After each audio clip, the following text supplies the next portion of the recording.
Bonjour tout le monde.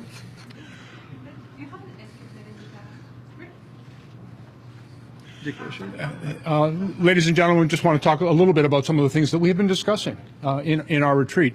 One of the conversations that I led this morning was a conversation around our platform commitments with respect to gun control. And as you may recall, this was a very significant issue, and we've made a number of significant undertakings to take steps to strengthen gun control in Canada, to keep our communities safe. And that has a number of different elements. And it was an important conversation I've had the opportunity to have with my colleagues today about the best way to deliver on that promise and how we can continue to provide support to our communities and our law enforcement to ensure that we keep our communities safe. And one thing I heard very clearly from my colleagues this morning is there is no place in Canada that is not concerned about community safety, and perhaps no greater responsibility for those of us who represent and speak for our communities and to serve them than to maintain safety in our communities. And so we talked about how that could best be achieved and the types of investments we have to make, some of the legislative changes that we'll bring forward, and the best way to get that done to serve the best interests of our constituents. Pour ma part, j'ai eu l'opportunité de discuter des priorités avec les collègues du cabinet. Évidemment, la priorité actuelle, c'est la ratification du traité de libre-échange avec les États-Unis, avec le Mexique. On le sait, le Mexique l'a ratifié, les États-Unis l'ont ratifié, et il faut que ça soit traité en priorité, non pas uniquement par le gouvernement, mais je fais un appel aux partis d'opposition, parce que c'est non seulement important pour le gouvernement, mais c'est important pour nos travailleurs, pour nos industries, pour le secteur économique et pour l'ensemble des Canadiens.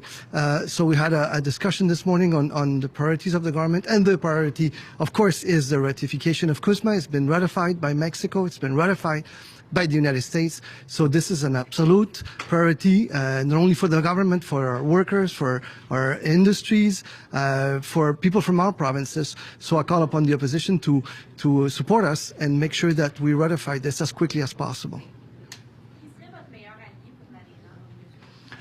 Tous ceux qui croient à l'importance d'appuyer nos travailleurs et notre économie. Ben nous, on discute avec tous et chacun d'entre eux. Il faut comprendre que le traité de libre-échange nous donne accès à notre plus grand marché, un accès stable et à long terme. Alors moi, je m'attends, dans un monde idéal, que tout le monde l'appuie. Pourquoi? Parce qu'on peut pas dire qu'on appuie les travailleurs et être contre le traité de libre-échange. On peut pas dire qu'on travaille pour le développement économique et être contre le traité de libre-échange.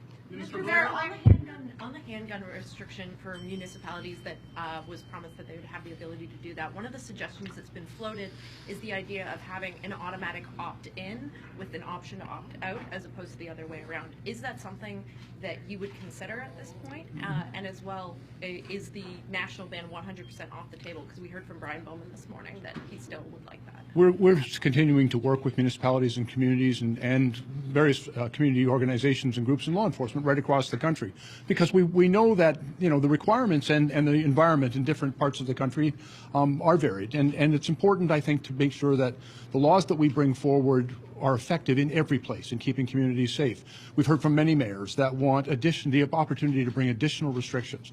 But I think fundamentally, one of the things that we want to ensure is that we take all effective measures possible to keep guns out of the hands of people that would commit crimes with them. And that means focusing on three specific areas. First of all, strengthening our border control, because we know that guns are sourced quite frequently across the border, being smuggled into Canada. And so we'll strengthen our response not only by making additional investments in policing and in border control and in the technologies and tools that they use to keep our communities safe, but also examining the possibility of new offenses and new penalties to make a consequential response to people who would engage in gun smuggling.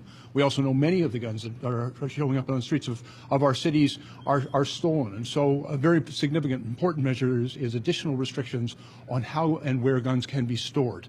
We want to make sure that they're all stored in a secure way, in a safer vault, in order to prevent that theft. And finally, we also know that the third source of those illegal guns very often is diversion, by somebody purchasing them legally and then selling them illegally. We want to make sure that the police in our communities have the resources that they need to detect and therefore deter these crimes, and that there are consequences, real consequences, for those who engage in that criminal activity. We also know that there are different capacities in different municipalities. And for example, when I go to a large city in central Canada and they talk about guns perhaps being stored at a range, which is the only legal place a handgun can be used, but that's not a really practical solution in some of our smaller communities and rural and remote communities. And so we have to have a certain flexibility. And so those discussions are continuing, and we're examining the best way to do it. But ultimately, our responsibility and our commitment is to take the steps necessary to strengthen gun control, to keep them out of the hands of criminals, and to keep our communities safe. How quickly do you expect to introduce legislation? Well, I would tell you that there is certainly a complexity in the work that we're doing, and so we're examining, and that's part of the discussion we had this morning, in prioritizing the things that we can do quickly and the things that will take more time. Certainly, the issue of dealing effectively as quickly as possible with prohibiting certain types of weapons, which are perhaps are the greatest threat and the most dangerous. Some of the other work will take a little bit more time, and we're working through with municipalities. And finally, and I think we didn't mention very much of this earlier, but there are investments in kids and communities that are also important. And we've been having a lot of conversation with municipalities, communities, and community organizations, people who work with kids right across the country. In the last Parliament, we came forward with significant resources for the police, for example, $347 million to strengthen the response to guns and gangs by law enforcement and by our prosecutors. But we know we need to make significant investments as well in communities. And so making sure that there is sufficient money will be part of our budget discussions, and as well how it's allocated out to communities so it gets out there in time for a timely response. We've just gone through, and for many communities across Canada, a very difficult summer last year. And so we want to make sure that we are there for those communities and working in those communities to make substantive changes and investments that'll help keep them safe. But this is such a central part of your campaign, and especially in the final week, you went very hard on the gun issue. I mean, can Canadians expect meaningful progress on this during this parliamentary sitting, to have something in place by the summer? Because I don't think anybody wants a repeat of what happened last summer. And I agree. We want to make sure that we've done everything possible, and so there are some things that I think we can proceed with very, very quickly, and some investments we can begin making in communities that I know is going to be very helpful and constructive. There are some things that will take longer, but we're working relentlessly on it. I will tell you we're completely committed to delivering on our commitment to keep Canadians safe, and that involves strengthening gun control so that we keep guns out of the hands of criminals, but also strengthening communities so that they are more resilient. And our work is to reduce the supply of guns getting into the hands of criminals, but you also have to interdict the demand for those guns. And so we're taking a very comprehensive things. Some of those things I think can be done fairly quickly. We'll have more to say about that in the coming weeks, and other things will simply take more time. Is what can ban one of the things that can be done quickly? Well, there's a path to getting that done, and that is part of the discussion we're having now. But we'll have more to say about that in the weeks to come. One or two more questions. One or two more. This is a minority government. Your plan on the gun legislation, what is it? Is the strategy to reach out to the opposition parties before you present it, get input, or are you going to present the legislation and say, take it or leave it? We've tried very hard to make sure that first of all, we've been broadly consultative across the country, getting input from people from all the various regions, but also various perspectives on this issue. One thing I know with absolute certainty, in every part of Canada, in every riding, in every community, and therefore for every member of Parliament, there is no greater responsibility than the safety of their citizens. And so I am very confident that working together, we can find the best way together to do that. And so it is my intention very much to promote a collaborative approach to this, because I think it's in everyone's interest to keep Canadians safe. Qu'est-ce qui peut être fait rapidement pour les armes à feu? Qu'est-ce qui va être la première étape là, à la mais M. Blair en a parlé, vous pourrez lui poser la question directement, mais c'est évident qu'étant donné que c'est un engagement, c'est évident que c'est quelque chose qu'on a parlé régulièrement au niveau de la campagne et que c'est une priorité pour notre gouvernement. Ça va se refléter éventuellement sur ce qui se passe en Chambre.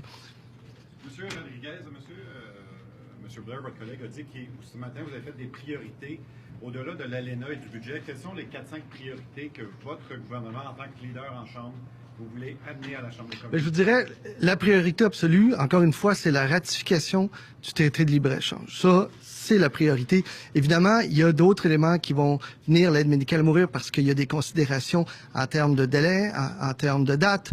Pour le reste, je vous invite à consulter le discours du trône, la plateforme. Vous allez voir que, évidemment, il va y avoir de l'action au niveau des changements climatiques, au niveau, évidemment, du contrôle des armes à feu, etc.